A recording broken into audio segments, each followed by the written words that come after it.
আপনার মাঝে যদি ইমানের পরীক্ষা এমন আসে যে ইমানের পরীক্ষার বিপরীত আপনি যেতে পারছেন না,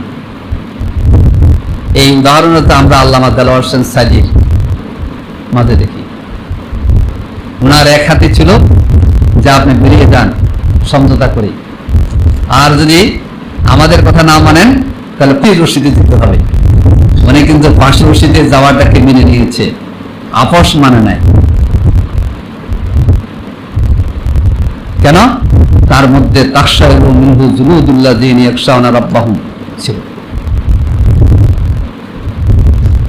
এই পর্যায়ের জনশক্তি আর মানুষকে যদি তৈরি করতে পারেন, আজকে আমাদের দেশে যারা মনে করে যে সকল শক্তি আমাদের গ্রাস করে ফেলবে, আমরা রাষ্ট্র চালাতে পারবো না, তারা তখন পিছনের দিকে যাবে, বলবে যে এমন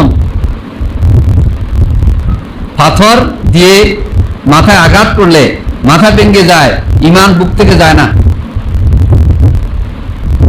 আপনাদের সেই কাজটাই মাজলিসুল মুফাসসিরিনের মাধ্যমে আমরা করতে চাই। ওয়াইজা সামিউ মা উনজিলা ইলা রাসূল তারা আইয়ুনহুম তাফিদু মিনাদ দামে। আল্লাহ নবী সাহাবীদের উদাহরণ কি ছিল? তারা যখন কোরআন নাযিল হয়েছে আল্লাহ রাসূলের উপর, এটা তারা শুনতো।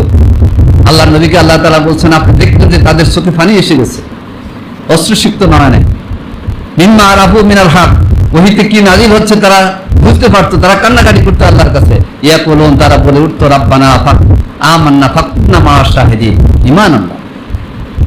এইজন্য প্রিয় ভাইরা, এই বাংলাদেশ মাজলিসুল মুফাসসিরিন কাঁদাবেন, হাসাবেন, জান্নাতের পথ দেখাবেন, আর মানুষের ঈমান মজবুত হয়ে যাবে।